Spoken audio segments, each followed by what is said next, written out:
If you are seeking to learn more about rich people, then you've come to the right YouTube channel. Luckily for you, Fortune Fastlaner, in this video, we will be talking about the top 30 to 40 of the wealthiest CEOs in the world and what their secrets were. Let's dive headfirst into the CEO effect. What's the value of who's in charge? It is abundantly clear from reading the business headlines that CEOs have a significant influence on an organization's success. When corporations perform well, their CEOs are typically given credit for the success of the business. Conversely, when corporations fail, sometimes in catastrophic ways, their CEOs are held accountable and abruptly fired. We constantly emphasize the crucial importance of leadership in the success or failure of organizations, so we are familiar with this topic.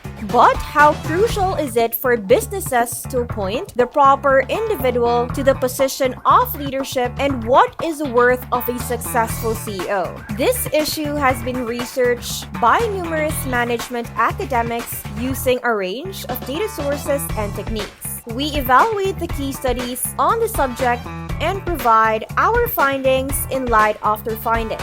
To begin with, we are aware that CEO personality traits frequently determine the success or failure of an organization. Both who becomes a leader and who is effective at leading are predicted by traits of the leader's personality. Positive CEO traits such as interpersonal sensitivity, influence management team cohesion, and can improve overall firm performance.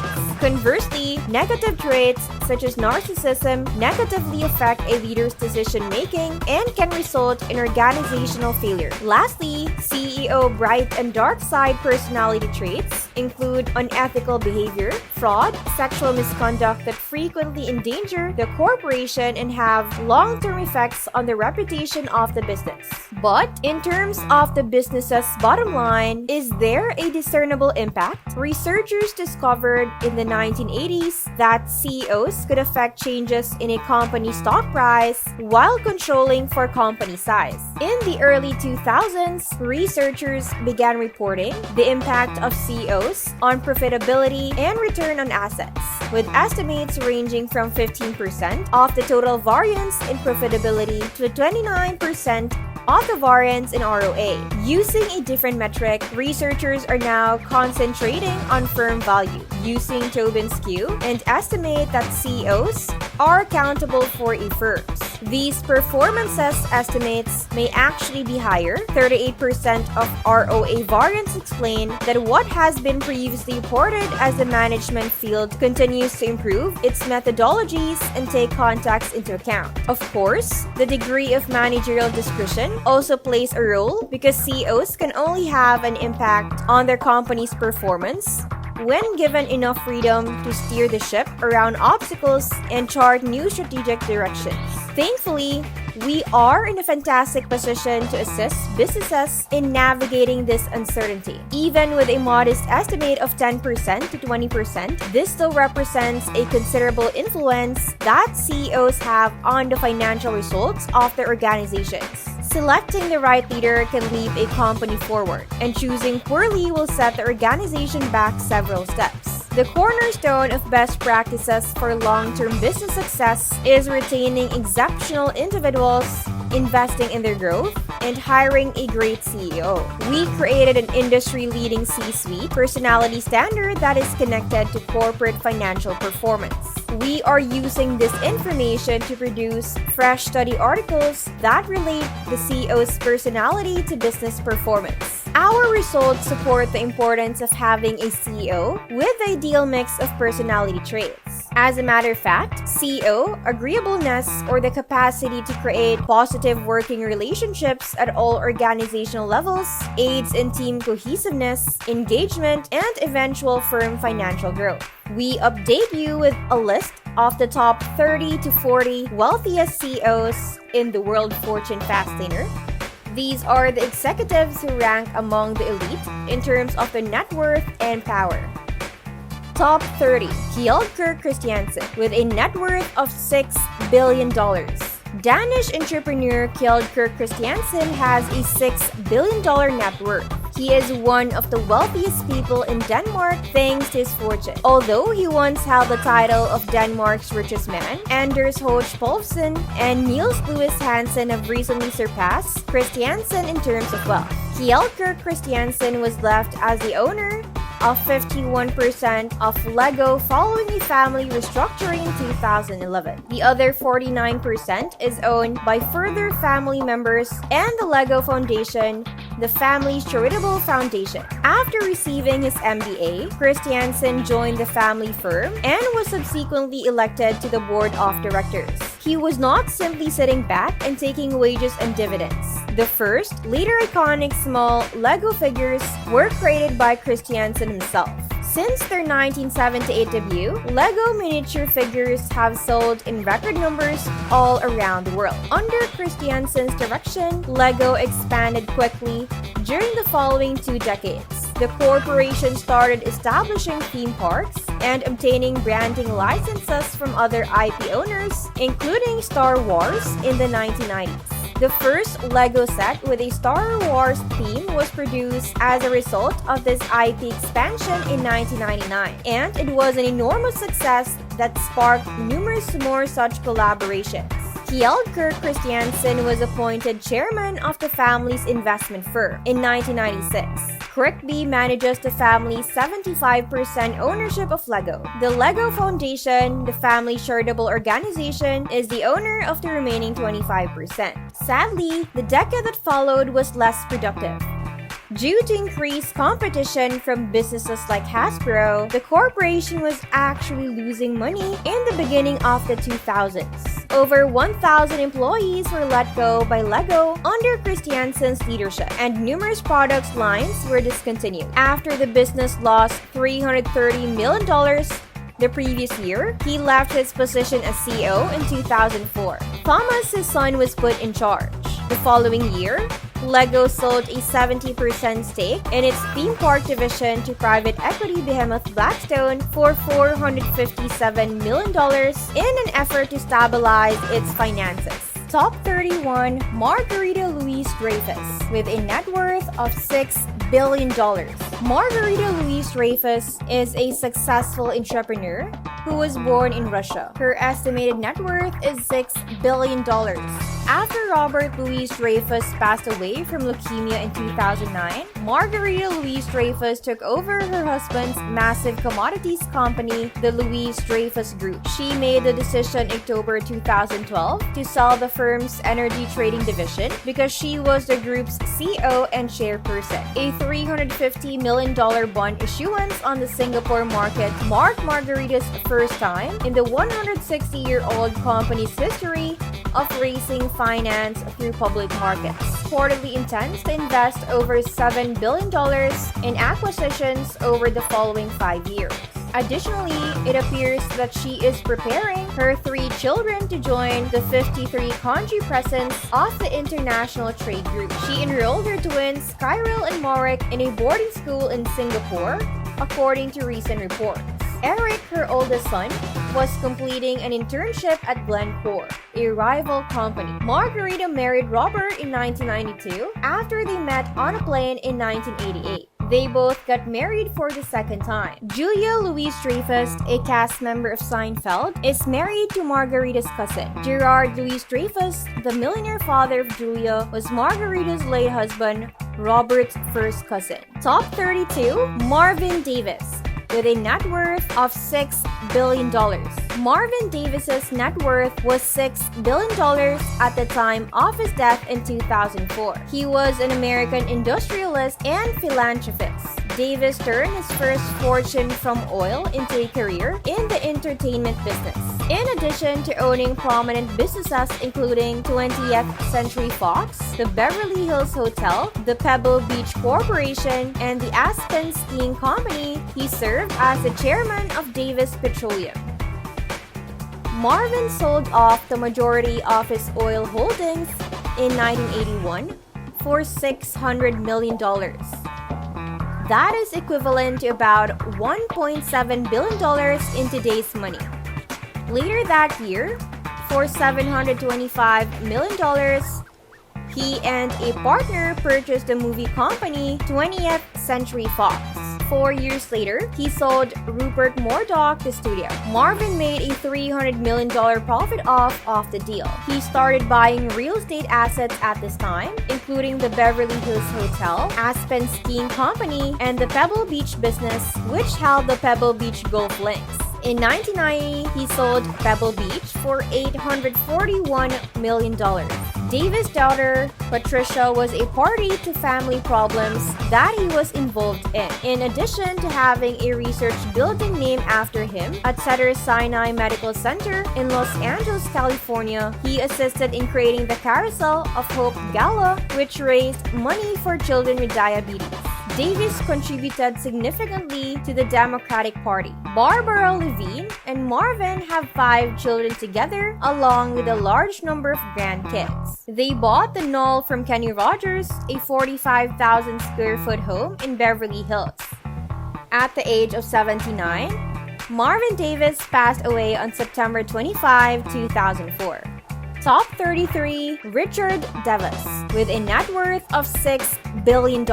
Richard Devos had a $6 billion net worth at the time of his passing in 2018 and was an American businessman. The year 1926 saw Richard Devos' birth in Grand Rapids, Michigan. His hometown's Calvin College awarded him a degree in higher education. After graduating from college, Devos enlisted in the Army and served throughout World War II. Upon his return home, Devos co-founded a number of companies with his childhood friend, Jay Van Andel. In addition to opening a hamburger restaurant and a sailing company, Jay and Richard also launched an aviation charter company. They agreed to become distributors for the Nutrilite nutritional supplement firm in 1949. Devos and Van Andel established Amway, a multi-level marketing company, in 1959. They started out with an organic household cleanser. They acquired the product's rights and distributed it through their sales networks. Amway had inconceivable growth during the ensuing 50 years. By 2017, Amway, which was still privately held, brought in $8.6 billion annually. It ranks among the 30 biggest privately held businesses in the world. Top 34, Isaac Andick, with a net worth of $5.8 billion.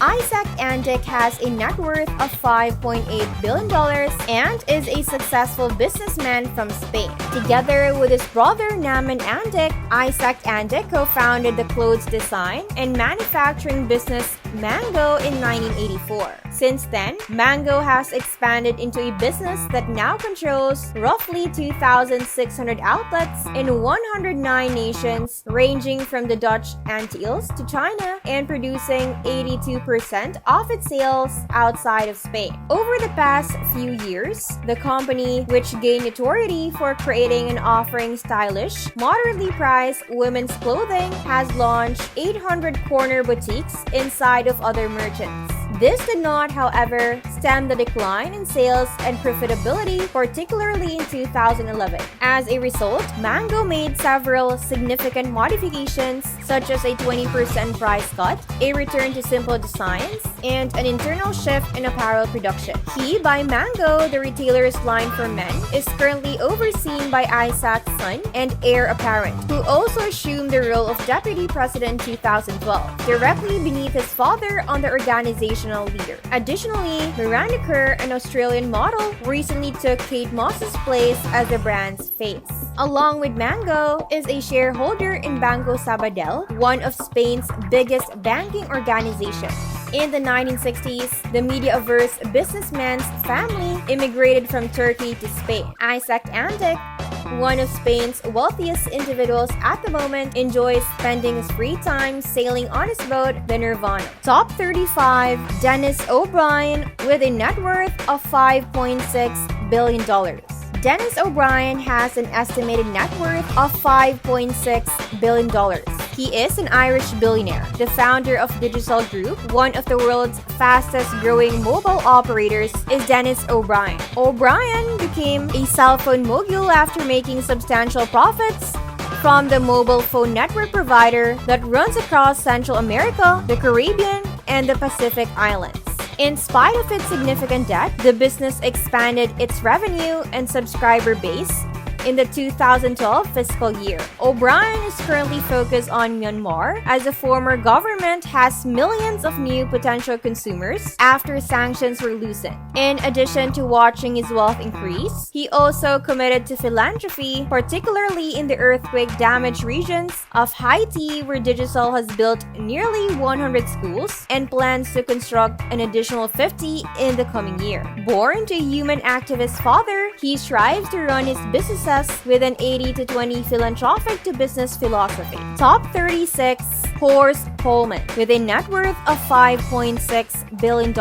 Coleman's net worth is $5.6 billion, placing him among the wealthiest individuals in Chile. He is a businessman. Coleman, a German native who relocated to Chile shortly after the war, went on to establish a vast retail empire. In the middle of the 1970s, he opened Hypermercados Jumbo, his first grocery shop. Over 600 supermarkets have since evolved out of that original store and are now located throughout Chile, Argentina, and Brazil. He then established Cencosud, a holdings business that manages his supermarket interests as well as those of insurance companies, retail chains, shopping centers, amusement parks, and travel agencies. His children are all board members, and his family owns 63% of Cencosud. The Costanera Center is currently being constructed by Cencosud. The structure will be the tallest in Santiago once it is finished. He recently got into controversy with the Chilean government over allegations that he pretended to provide quick relief supplies before selling those supplies to the Chilean government rather than donating them. Top 37, Chad Lerner, with a net worth of $5.5 billion. Chad Lerner has a net worth of $5.5 billion, which makes him a successful businessman. Chad Lerner is now among Maryland's wealthiest citizens as a result. Washington, D.C. native by birth, after graduating from George Washington University and the George Washington University Law School, Chad Lerner served in the American Army during World War II before returning to the country. In 1952, he established Lerner Enterprises. His wife gave him a $212 loan to launch his real estate company, which has since grown to be the largest private landowner in the Washington, D.C. area. The corporation holds about 20 million square feet of space across a variety of commercial and retail assets, along with 750 home lots, 7,000 more apartments, and other properties. A number of properties are being developed by Lerner Enterprises in Tyson's Corner and Doylestown Center, expanding their portfolio. In addition, Mr. Lerner owns a portion of the Mid-Atlantic Sports Network and is the main owner of the Washington Nationals. Top 38, Pierre Bellon, with a net worth of $5.4 billion. Pierre Bellon's net worth is $5.4 billion, making him a wealthy French businessman. After founding and then expanding his modest Marseille catering business into one of the largest catering firms in the world, Sodexo presently employs 413,000 people in 80 countries. Pierre Bellon established a reputation for himself. Bellon joined the French company in 1958 after graduating from HEC Paris. He gradually ascended the corporate ladder, beginning as a management assistant and ultimately rising to the position of CEO. He established Sodexo SA in 1966. It was renamed Sodexo in 2008. Nowadays, the business provides culinary services practically everywhere, including in jails and for important gatherings like the Ryder Cup, the Dakar Rally, and the World Scout Jamboree. Additionally, he formed a partnership with Magic Johnson to provide dining and catering to corporate cafeterias, schools, the U.S. military, and public hospitals in New York City. Following his resignation as a group CEO in 2005, Pierre Bellon has been the organization's chairman ever since. He also published I've Had a Lot of Fun, his autobiography. Top 39, Li Xincheng, with a net worth of $5.3 billion. Li Xincheng's net worth is $5.3 billion. Li Xincheng is a Malaysian-born Chinese business tycoon. The plantation sector is one that Li Xincheng is quite active in. As executive chairman, Shin Cheng is in charge of IOI Corporation Berhad, also known as IOI Group. Despite the fact that IOI is frequently referred to as a palm oil and real estate development giant, Lee's wealth decreased as his shares of the company declined as a result of a decline in palm oil prices. But despite this, he continued to make investments, and he made a real estate investment in China only a year ago, spending $190 million to purchase land in Xiamen. More recently, he bought out his Taiwanese partner in a 7.7-acre residential and commercial development that is currently under construction in the same location. Top 40, Enrique Razon Jr. with a net worth of $5.1 billion. Enrique Razon Jr.'s net worth is $5.1 billion, making him one of the richest people in the Philippines. The largest company in the Philippines that provides container port terminal services in Manila, Batangas, General Santos City, as well as in Poland, Brazil, is International Container Terminal Services Incorporated, or ICTSI, whose chairman and CEO is Enrique Razon Jr. Enrique was politically engaged and worked as Team Unity's treasurer during the 2007 senatorial race. He was well known for being a devoted ally of the previous president of the Philippines, Gloria Macapagal Arroyo. The political entrepreneur experienced a $3 billion increase in his wealth as a result of Bloomberry Resorts, his new Soler Resort and Casino venture, being listed in May last year. He still owns a 71% share in Bloomberry Resorts. Then, in accordance with an earlier agreement, he sold Global Gaming, the casino manager, a nearly 9% interest in Bloomberry in December for a significant discount. Enrique Razon Jr. plays golf frequently in addition to his professional obligations, and as such, sports the Philippines Golf Tour. And that's it for this video, Fortune Fastlane. Remember to subscribe to our channel, and if you feel like we have delivered value, please share this video with one person. That's right, just one person, as a token of your appreciation for the hard work you put into making content that educates and helps you on your mission of building your own fortune. Remember, you can watch video after video, but it isn't until you actually take action that you will start to see results. See you soon.